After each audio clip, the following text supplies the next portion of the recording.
Auzu billahi minash shaitanir rajeem. Bismillahir Rahmanir Rahim. Start with the name of Allah Almighty, who is the most beneficial and merciful. First of all, I want to say Assalamu alaikum to everyone. I hope that all of you will be fine. All of you are going very well in your life. So, dear friends, today we are going to discussing more important verses of poetry of 11th class सरमाया Urdu. जी दोस्तों, आज हम 11वीं class की किताब सरमाया उर्दू का जो third portion है, जो गज़ल वाला जो पोर्शन है, उसमें से जो कुछ इम्पोर्टेंट गज़ल जो हैं उनकी हम तशरीह करेंगे और उनके जो शेर हैं उनकी वजाहत करेंगे. तो फ्रेंड्स, सबसे पहले मैं आपको बताना चाहता हूँ कि किसी भी शेर को पढ़ने से पहले या उसकी तशरीह करने से पहले या उसको समझने से पहले या उसकी वजाहत करने से पहले कोशिश किया करें कि उस शेर को कम से कम आप 4 या 5 बार गौर से पढ़ें. उस शेर को आप कम से कम 4 या 5 बार गौर से पढ़ें. इससे ये होगा कि जब आप उस शेर को 4 या 5 बार गौर से पढ़ेंगे तो आपके माइंड में उसका जो कंसेप्ट है, उसके पीछे जो हकीकत छुपी है वो आपके माइंड में आ जाएगी.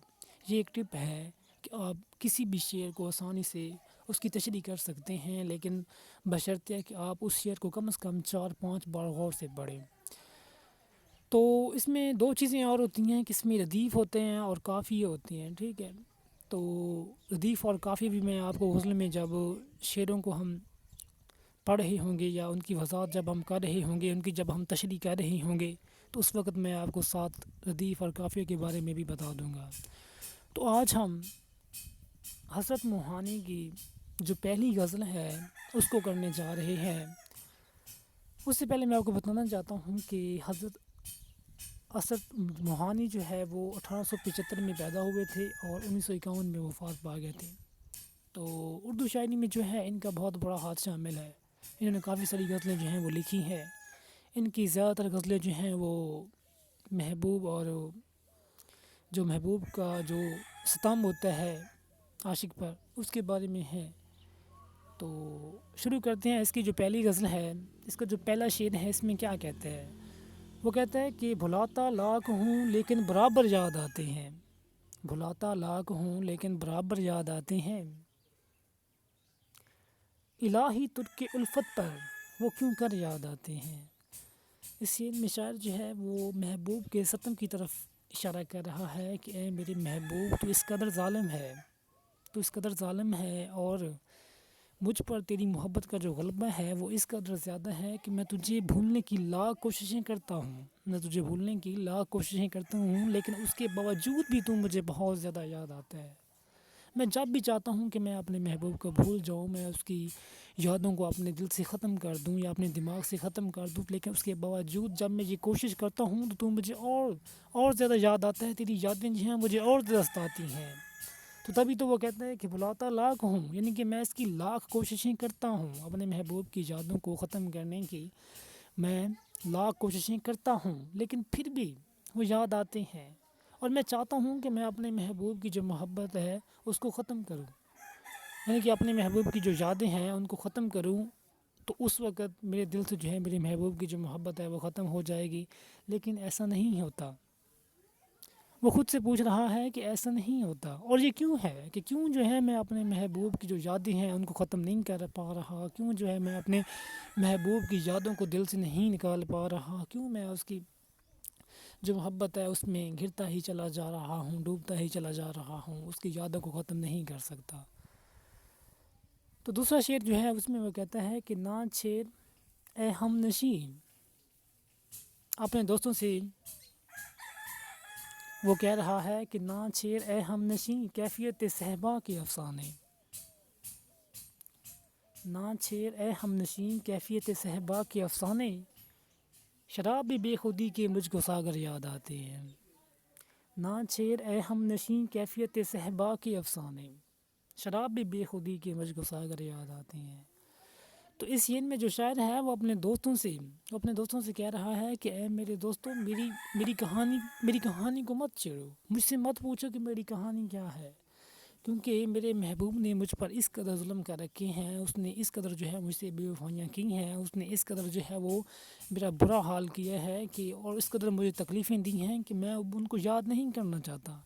क्योंकि जब भी मैं उस कहानी को याद करता हूँ तो میں اندر سے زخمی ہو جاتا ہوں، میرا دل جو ہے وہ زخمی ہو جاتا ہے اور مجھے بہت زیادہ تکلیف ہوتی ہے۔ اس لیے وہ اپنے دوستوں سے کہہ رہا ہے کہ اے میرے دوستوں، میری اس کہانی کو نہ چھیڑو، میری اس کہانی کو مت پوچھو، کیونکہ وہ کہانی جب جب بھی میں کسی کو بتاتا ہوں، جب بھی وہ مجھے یاد آتی ہے تو اس وقت مجھے بہت زیادہ تکلیف ہوتی ہے اور میرا دل جو ہے یہ غم میں ڈوبا ہوتا ہے، اور جب دل میرا غم میں ڈوبا ہوتا ہے تو اس وقت جو ہے مجھے وہ وقت یاد آتا ہے کہ جب اس کی یاد کی تکلیف میں نے شرابیں پی تھی، یا وہ میں نے شراب نوشی جو میں کیا کرتا تھا اس کی یادوں میں، تو مجھے وہ وقت یاد آتا ہے۔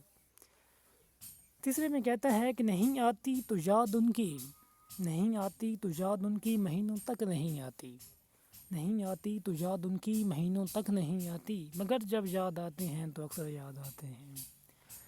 اس شعر میں شاعر کہہ رہا ہے کہ اگر وہ مجھے یاد نہ آئے، یعنی کہ میں اپنی زندگی کے مصروفیات میں اس قدر گم ہوتا ہوں کہ بعض دفعہ ایسا ہوتا ہے، کچھ لمحے، کچھ وقت، کچھ دن ایسے ہوتے ہیں کہ وہ مجھے یاد نہیں آتا، مجھے اس کی ذرا بھی پرواہ نہیں ہوتی، مجھے اس کی یاد جو ہے وہ نہیں ستاتی۔ لیکن کبھی کبھی جب میں تنہائی میں بیٹھتا ہوں یا تنہائی میں جب میں ہوتا ہوں تو اس وقت جب وہ مجھے یاد آتے ہیں تو مجھے اس قدر یاد آتی ہیں کہ میری حالت جو ہے وہ بری ہو جاتی ہے، میرا دل کرتا ہے کہ میں اس کے پاس چلا جاؤں، اس سے بیٹھ کے باتیں کروں، جو بھی ہے۔ تو وہ یہی کہہ رہا ہے کہ نہیں آتی یاد ان کی تو مہینوں تک نہیں آتی۔ وہ کہتا ہے کہ جب وہ یاد نہیں آتی، جب میرا محبوب جو ہے وہ مجھے یاد نہیں آتا تو مہینے گزر جاتے ہیں، دن کافی سارے گزر جاتے ہیں، بہت سارا وقت گزر جاتا ہے، بہت سارے لمحے گزر جاتے ہیں تو مجھے اس کی یاد نہیں آتی۔ وہ کہتا ہے کہ لیکن جب یاد آتے ہیں تو وہ بہت زیادہ یاد آتے ہیں۔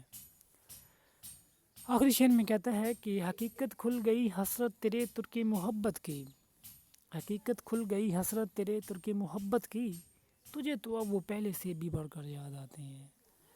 شاعر جو ہے وہ خود سے مخاطب ہو کے کہہ رہا ہے کہ اے حسرت، اب یہ تیری محبت کی حقیقت جو ہے یہ ظاہر ہو گئی ہے، اب سب لوگ جو ہے وہ تیری محبت کی حقیقت سے واقف ہیں، سب کو پتہ چل چکا ہے،